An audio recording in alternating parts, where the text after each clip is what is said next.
Ahora nos puedes ver y escuchar en www.ventanaaldia.com. Noticias, reportajes, musicales, entrevistas. Visítanos en www.ventanaaldia.com, la ventana del sur del Estado de México para el mundo.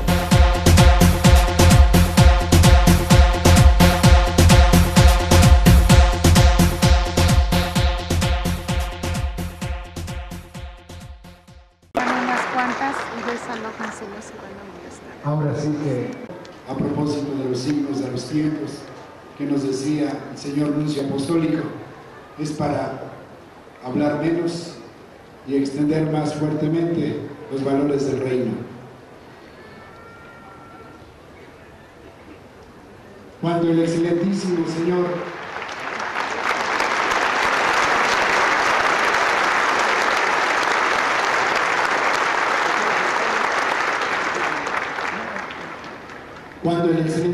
señor nuncio apostólico Christophe Pierre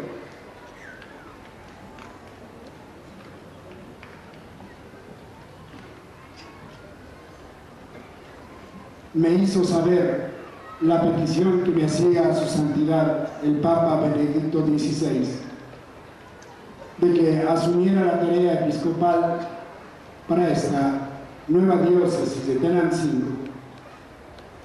Lo primero que pasó ante mí y ante mi mente fue aquello que siempre he pensado de frente ante propuestas que implican grandes responsabilidades, sobre todo tratándose de la Iglesia. Y no pude más que expresar palabras imprecisas, lo recordará el señor nuncio. Pero cuando me pude introducir en el ámbito de la fe, aún de manera limitada por tan singulares circunstancias, tomé conciencia de que Dios se hace presente de manera significativa en los acontecimientos de su Iglesia. Y este acontecimiento, la elección de un nuevo obispo para una nueva diócesis, era uno de ellos. Fue cuando, dirigiéndome al señor nuncio apostólico, le contesté: en el nombre del Señor, acepto.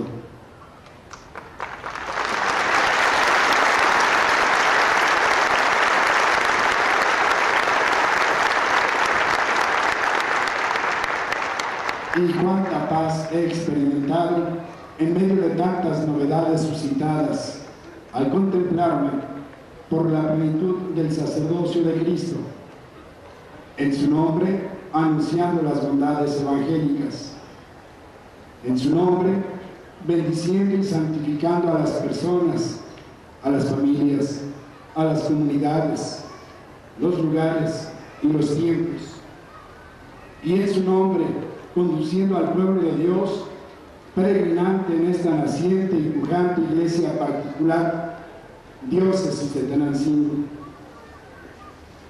Los pueblos y familias que conforman esta nueva diócesis han gozado del anuncio de la fe desde tiempos ancestrales, como bien lo decía ya en la homilía el señor nuncio apostólico, y como también lo señalaba el señor obispo Francisco Javier Chaboya. La enseñanza y la recepción de la fe cristiana fue inicialmente transmitida por los misioneros franciscanos y agustinos en el siglo XVI, y después, durante los siglos posteriores, ha sido sostenida y extendida por los frailes agustinos, por el clero secular, por la orden de los carmelitas descalzos y por diversas congregaciones de vida consagrada. Le agradezco al Señor que por esa labor evangelizadora de siglos, aunada a la nobleza y al espíritu de fe de las gentes de cada generación de estas tierras, ahora nos encontremos con cristianos que se distinguen por su fuerte religiosidad dirigida a Cristo, a María y a los santos, por su fidelidad a la Iglesia y al Santo Padre, por su respeto, atención y afecto hacia sus pastores, obispos y sacerdotes, por su aprecio y valoración a los religiosos y religiosas de vida consagrada, así como por su amabilidad y espíritu hospitalario, por la sencillez en su trato, por la generosidad y por su espíritu laborioso. Al reflexionar que el magisterio de la Iglesia señala respecto a las tareas que los obispos tienen, me ha entusiasmado saber que el obispo, por ser servidor del Evangelio de Jesucristo, esparce la esperanza en el mundo. Que el obispo, al anunciar la cruz del resucitado, ayudará al hombre de hoy y de siempre a colocar sus expectativas en la esperanza que no defrauda. Que el obispo está llamado a vivir el amor a la Iglesia en la intimidad de la oración y en la donación al pueblo de Dios encomendado.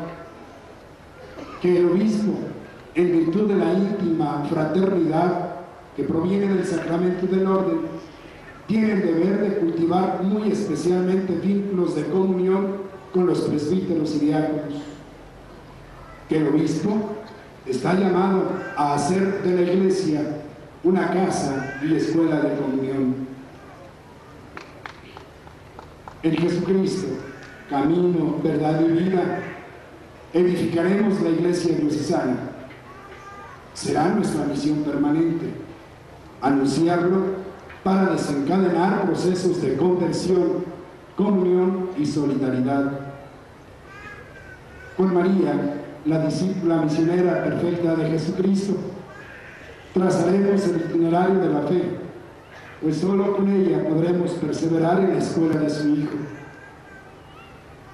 Potenciaremos la formación permanente de los presbíteros, tomando en cuenta las 4 dimensiones de la formación integral: humana, espiritual, intelectual y pastoral.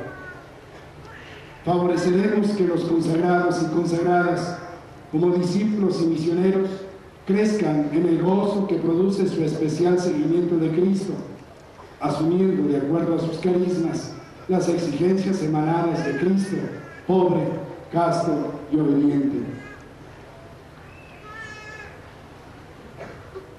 Procuraremos que los fieles laicos vivan su vocación y misión de ser hombres de la Iglesia en el corazón del mundo y hombres del mundo en el corazón de la Iglesia, y contaremos con ellos en diversas tareas parroquiales, decanales y diocesanas, por su presencia testimonial y participación apostólica. Daremos continuidad a los valiosos procesos pastorales realizados en la diócesis de Toluca. El sínodo y el tercer plan diocesano de pastoral seguirán siendo válidos documentos de consulta e iluminación en nuestro quehacer pastoral. Valoraremos y protegeremos la piedad popular, que es expresión de fe de las familias y de los pueblos. Los riesgos y desviaciones que de ellas estén derivando las atenderemos pastoralmente. Propiciaremos mediante la reflexión y la praxis que las parroquias respondan al llamado de ser espacios de iniciación cristiana, casas y escuelas de comunión, comunidades eucarísticas y centros de irradiación misionera. Dinamizaremos la vida diocesana, conjuntando dimensiones, niveles y sectores mediante una pastoral orgánica en comunión, a fin de propiciar la comunión y participación, el encuentro siempre con Jesucristo vivo.